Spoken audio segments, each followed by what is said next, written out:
Well, I'm headed up north to the Sea of Galilee. One of my most favorite things to do here in Israel is to stop. They always have these food trucks along the road and give you, some of these places, they give you some of the best street food you've ever eaten in this entire country. It really is amazing. This food truck in particular is actually an amazing story.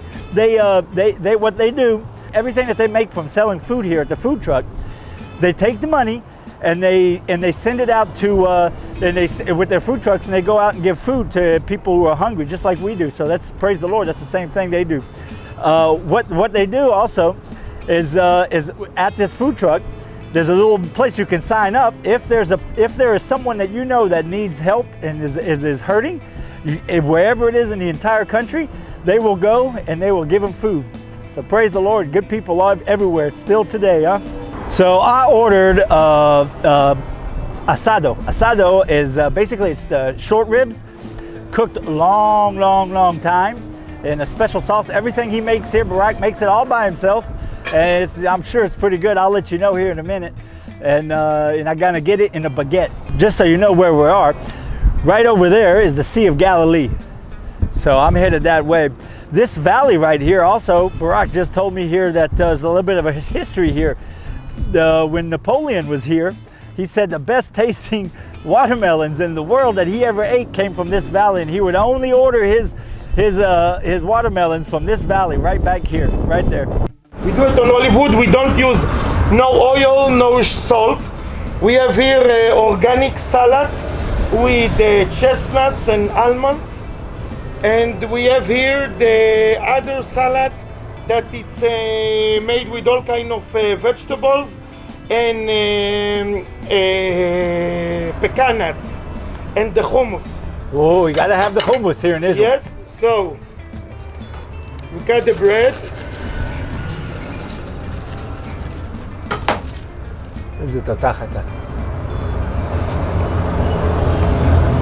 I always prefer a little bit of everything and a lot of meat, if you ask me. Sounds good to me. I love meat. Yeah. So just a little bit of salad, sorry, just for the taste. Sorry to all those vegetarians out there. Yeah, we have some for vegetarian, but not this time. So all the point is to put a lot of meat. It's something like 450 grams. Wow, that's like a pound. Yeah. A pound of meat. That's gonna be good. That's gonna be a good sandwich. Yeah. It's also an organic meat. It's not take any injection or hormones. And a little bit salad on top. I hope that Joe will like it without salt and to eat it very natural. I love it. Okay, well, I guess I might have to try this for you. Just suffer through it. Yeah, it really is good meat. Wow. Barak knows what he's doing. I'll tell you what, if you'd like me to go around and just make a video of all the food here in Israel, I'd love to do it. Just make a couple comments and I'll do it. I'll suffer through it for you guys. Okay, here I go. That really is good. Well, I guess better get back on the road. I could be here all day talking to Barak. He seems like a really great guy. But if I don't get back on the road and start getting this video done, all will be upset with me out here lollygagging all day long. So let's get into it.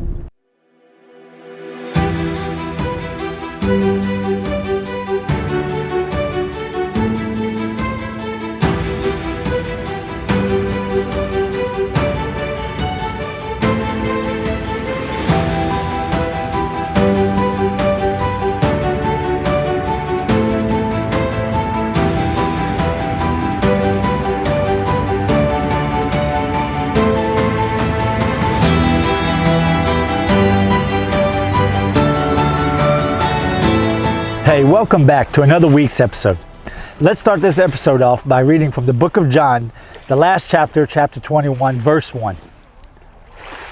After these things, Jesus showed himself again to the disciples at the Sea of Tiberias, and on this wise showed he himself. In the last chapter of the book of John, we read about where he showed himself to his disciples for the third time, right here on the sea, on the shorelines of the Galilee. If you remember, we just recently made a video of the house of Caiaphas, where where Peter had fulfilled Jesus' prophecy just the night before of him denying him 3 times before the rooster crowed. If you haven't seen that video, you can always go back in our YouTube library and look it up, and I think you'd enjoy it. So we're here on the northern shores of the Sea of Galilee, of the Kinneret, and we're right next to Capernaum, or Kfar Nachum, and we are in the exact spot where the entire last chapter 21 in the book of John took place. So in this chapter, we know by reading, Jesus appeared to his disciples for the 3rd time after the resurrection,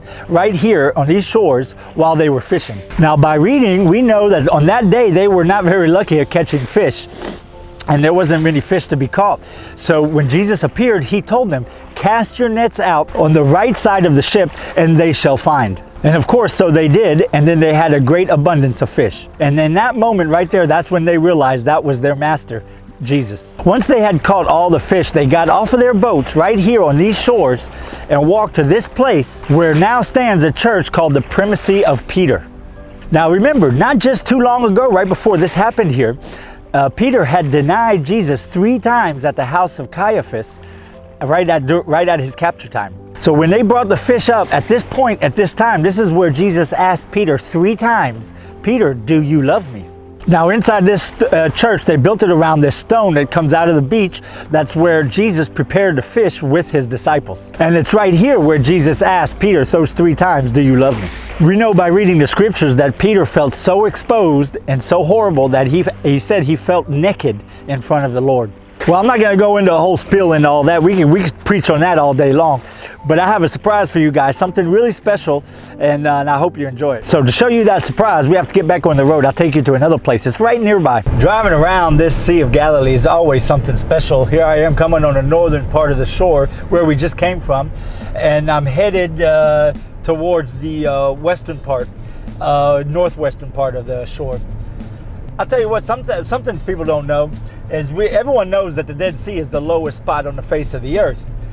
But what they don't think about is the Dead Sea sits in a valley that's the lowest valley in the face of the earth. That's why the Dead Sea is the lowest spot in the face of the earth. And the Sea of Galilee sits in the same valley, which makes the Sea of Galilee the lowest freshwater lake as well on the face of the earth. But a lot of people don't know that. But anyway, so I'm headed to that place where I'm going to show you something I think you'll enjoy, and I'll be there in a minute. Okay, well, it was about a 10-minute drive, but here we are. Now we're on the northwestern shore of the Sea of Galilee. We're here in a kibbutz by the name of Genazar. It's right next to Magdala, where was the hometown of Mary Magdalene, which, by the way, is also another video in our YouTube library that you can go back and check out and see if you like it. Now I want to show you a boat that's commonly called the Jesus boat.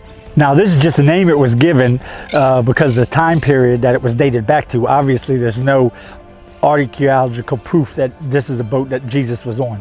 Now keep in mind, we just came from a place right down here, right down the shores, from a place where Jesus had showed himself for the 3rd time to his disciples after his resurrection, where the disciples were fishing in their boat, and Jesus told them to cast out the nets on the right side of the ship. This boat has been dated back to 50 BC to 50 AD. That's 100 years that this boat was in action. They come up with this conclusion in combination with carbon dating and all the repairs that the boat has gone through. Trust me, we know about maintaining boats. It's a lot of work and a lot of time, and it takes a lot of effort. Over that period of time, the boat had many board replacements, and the different types of woods and nails and all the other stuff that was in it showed that it had gone through repairs over decades. And plus the carbon dating on different pieces of wood showed different times. So that, in conclusion, both of those things put together, we know it was operational on this Sea of Galilee for 100 years, from 50 BC all the way up to 50 AD. Now there's no proof of what I'm fixing to say here, but just think, if this was the boat that the disciples were on when Jesus appeared to them on the shores, it definitely fits into the time period, and I'm sure that there wasn't that many boats around here that were taken care of for so many decades to keep going. I mean, it's like we said earlier, it takes a lot of work and a lot of effort to keep boats going, especially wooden boats. So 100 years of this boat being repaired, to someone this boat meant a lot. Just a mile from where this boat sits right here on display, in 1986, two brothers from this kibbutz by the name of Yovi and Moshe found this amazing discovery. Even though the boat was found in 1986, only in 1996 was the boat able to be put on the display. After going through a 10-year chemical bath using over 63 tons of chemicals to be able to preserve the wood so that when it comes in contact with the air, it doesn't just dissolve after being 2,000 years underwater in the mud. But you know, even if this boat wasn't the boat in the story with the disciples in the last chapter of 21 in the book of John, there are so many other stories in the Bible with the disciples on the boats and Jesus on the boats. Maybe, just maybe, it's very possible that it's one of those stories. This boat really is. Jesus was on it or near it, or the disciples. Man, it's amazing. It really is something. I told you I had a surprise for you. This really is something nice. Well, thank you for watching this video, and don't forget to like and subscribe, and also to hit that notification bell so that you won't miss out on any of the upcoming videos coming out. But please join us on thegoldenreport.com, and until next week, God bless. Bye-bye.